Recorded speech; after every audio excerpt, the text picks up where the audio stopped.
Assalamualaikum warahmatullahi wabarakatuh. Perkenalkan nama saya Masyoki Hafid, NIM E2019-2269. Di sini saya akan mereview makalah saya sendiri, yang mana berjudul Peradaban Islam Masa Khilafah Rasyidah. Baik, pertama pada Sakifah Bani Saidah. Sakifah Bani Saidah adalah suatu tempat yang digunakan oleh suku Arab untuk berkonsultasi dan berkumpul di sana untuk bermusyawarah mengambil sebuah keputusan dan menjadi saksi awal terbentuknya Khalifah Rasyidah. Dalam catatan sejarah, kaum Ansor lah yang berinisiatif pertama kali untuk segera mengangkat seorang pemimpin dengan bermusyawarah di Sakifah Bani Saidah, sebuah balai pertemuan di Madinah. Secara politis, inisiatif kaum Ansor yang kemudian diikuti oleh kalangan sahabat, akhirnya kalangan sahabat Muhajirin, menunjukkan pada waktu itu sudah ada kesadaran berdemokrasi di kalangan sahabat. Akhirnya setelah melewati perdebatan panjang, Abu Bakar As-Siddiq mencalonkan Umar bin Khattab atau Abu Ubaidah bin Sarah, namun keduanya tidak bersedia dicalonkan. Lalu Bashir ibn Sa'ad menjabat tangan Abu Bakar dan membuatnya sebagai pengganti Nabi. Baiat ini kemudian dikenal dengan Baiat Sakifah. Pada hari berikutnya Abu Bakar naik mimbar di Masjid Nabawi dan berlangsunglah baiat umum. Maka pada saat itulah dimulainya pemerintahan Khilafah Rasyidah yang dipimpin oleh Khulafaur Rasyidin.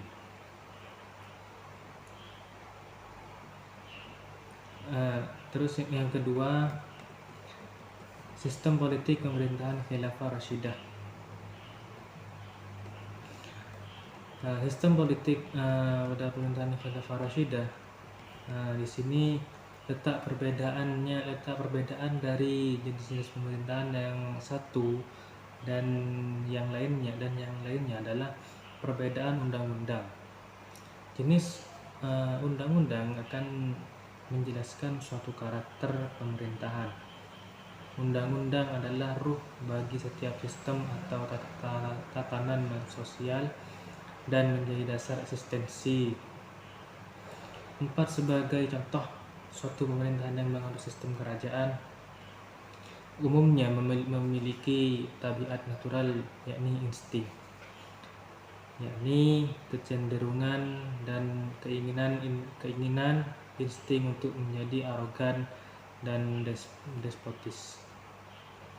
Jenis pemerintahan yang demikian itu dapat menjadi sebuah pemerintahan yang otoriter, individualis, autokrasi, dan dikhawatirkan lagi pemerintahan itu dapat menghasilkan suatu kondisi perpecahan, kehancuran suatu negara. Dalam pandangan Ibnu Khaldun, suatu hukum politik dibuat hanya untuk mengatur manusia tentang barang-barang lahir, kepentingan duniawi, sedangkan hukum-hukum Allah bertujuan mengatur perbuatan manusia dalam segala hal, ibadah mereka, tata cara hidup mereka, dan juga berhubungan dengan negara.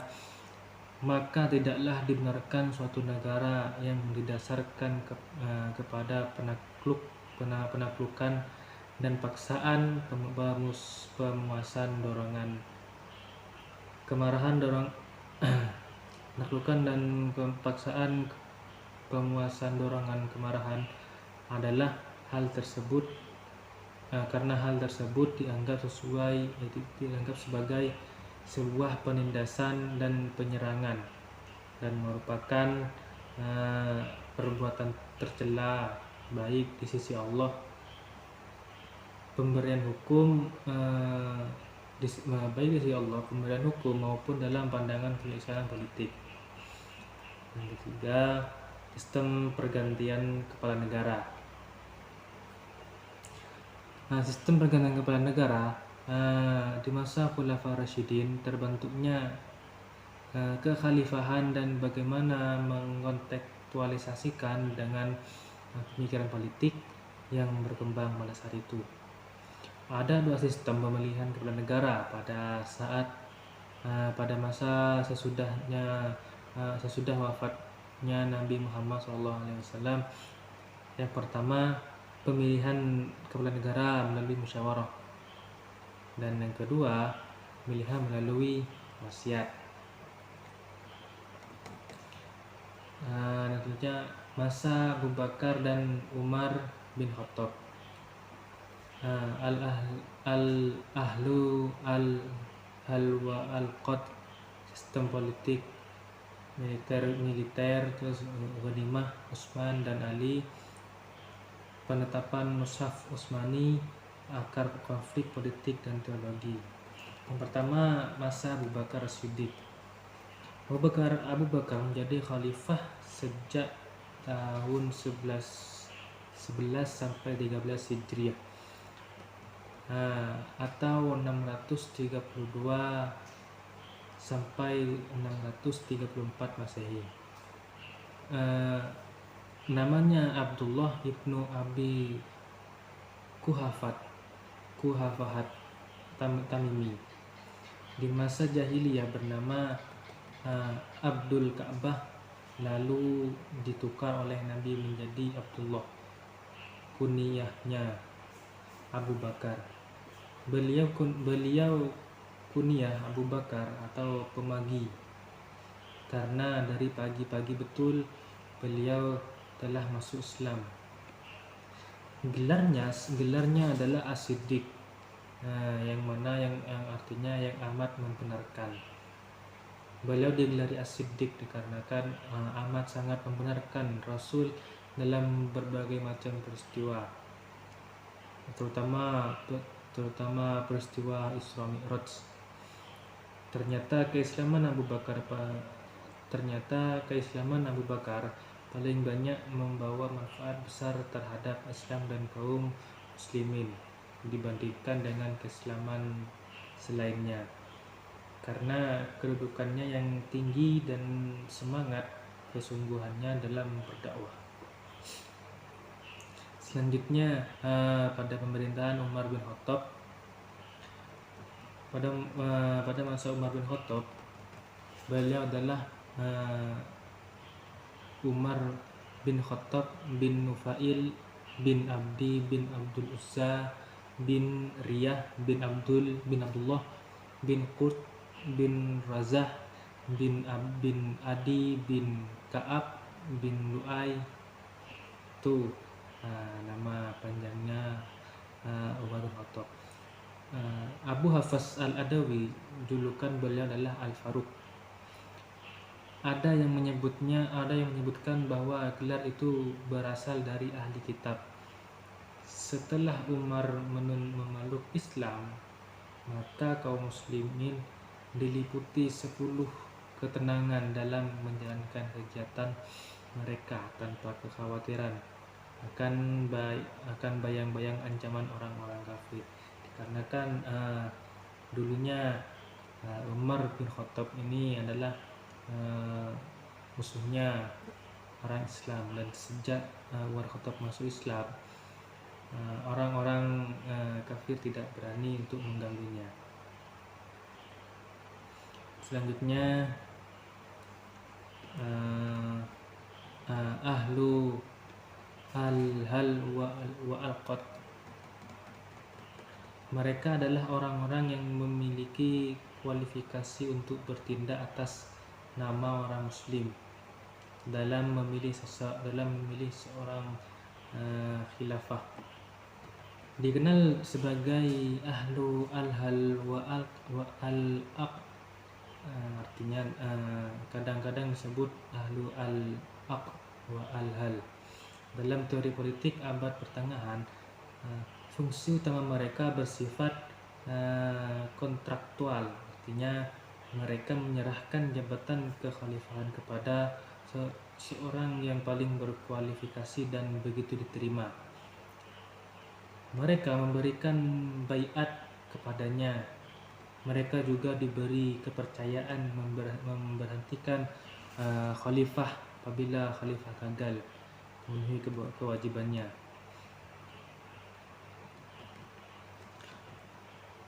Mereka harus muslim, berusia dewasa, adil dan merdeka, dan mampu melakukan ijtihad. Syarat terakhir ini mengaplikasikan bahwa al-ahl wa al-qad haruslah faqih dan piawai dan konsensusnya mengikat. Pada masa Abu Bakar As-Siddiq, dalam menyusun sistem militer dan pertahanan keamanan pada masa ini terpengaruh dengan penuntasan masalah pemberontakan, kemurtadan dan pembangkangan.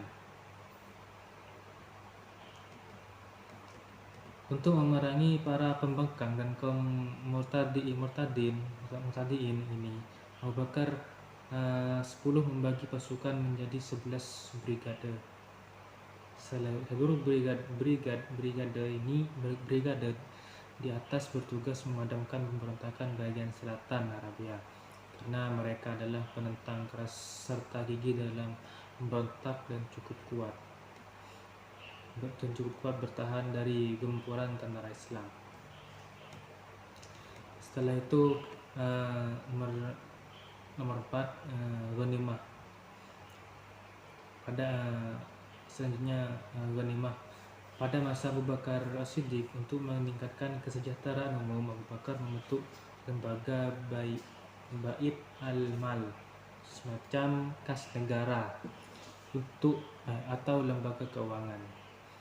Pengelolaan diserahkan kepada Abu Ubaidah, sahabat Nabi yang digelari Amin al-Ummah atau kepercayaan umat. Selain itu, didirikan pula lembaga peradilan yang ketuanya dipercayakan kepada Umar bin Khattab. Pada masa Umar bin Khattab, untuk kesejahteraan rakyat, Umar tidak pernah mengesampingkan. Ia sangat memperhatikan bagaimana taraf kehidupan rakyat yang dipimpinnya. Ia memberikan tunjangan kepada rakyat sesuai klasifikasi berdasarkan nasab kepada Nabi Muhammad SAW, termasuk di dalamnya istri beliau. Senioritas dalam memeluk 14 agama Islam, jasa dalam perkembangan dakwah Islam, dan perjuangan mereka dalam menegakkan agama Islam. Jumlah tunjangan masing-masing berbeda berdasarkan urutan klasifikasi di atas. Terus C. Utsman dan Ali. Penetapan mushaf Utsmani, akar politik dan teologi. Pertama, mushaf Utsmani. 3 hari setelah meninggalnya Umar bin Khattab, Utsman bin Affan dilantik oleh para sahabat untuk menduduki kursi kekhalifahan. Tepatnya peristiwa itu terjadi pada tahun 24 Hijriah. Selama pemerintahannya yang dipilih oleh masyarakat melalui bai'ah, umat Islam sibuk melibatkan diri di medan jihad, membawa bendera Islam ke seluruh penjuru dunia. Selanjutnya, akar konflik politik dan teologi. Pada masa Utsman bin Affan, termasuk salah seorang dari yang paling awal masuk Islam, dia menggantikan Umar bin Umar bisa diartikan dengan proses pergantian keradikalan dan kekerasan menjadi kelonggaran, kelemahan dan sikap ragu-ragu. Pada masa 6 tahun pertama pemerintahannya umat Islam mengalami kemajuan. Utsman memerintahkan dengan baik dan umat Islam dapat menaklukkan Cyprus dari tangan Bizantium. Kemudian di daerah timur, tentara Islam dapat menaklukkan Armenia, Kaukasus, dan menegakkan hukum Islam sampai ke Sungai Oxus di Iran, Herat di Afghanistan, dan Sindh di anak benua India. Akibatnya, banyak kaum muslimin yang meninggalkan Utsman, yang berarti hilangnya tempat ia mencurahkan kepercayaan, kecuali kaum kerabatnya. Selanjutnya, sikap Utsman terhadap para pengkritiknya adalah tidak toleran, sehingga sanksi yang diberikan berupa pukulan sampai patah tulang, dikeluarkan dari kota tempat tinggalnya, sehingga hal ini seperti yang melahirkan antagonisme dan resistensi yang demikian kuat terhadap pemerintahan. Walaupun dekat dengan Nabi, pemerintahannya tidak diterima secara menyeluruh. Cukup sekian, kurang lebihnya mohon maaf. Wassalamualaikum warahmatullahi wabarakatuh.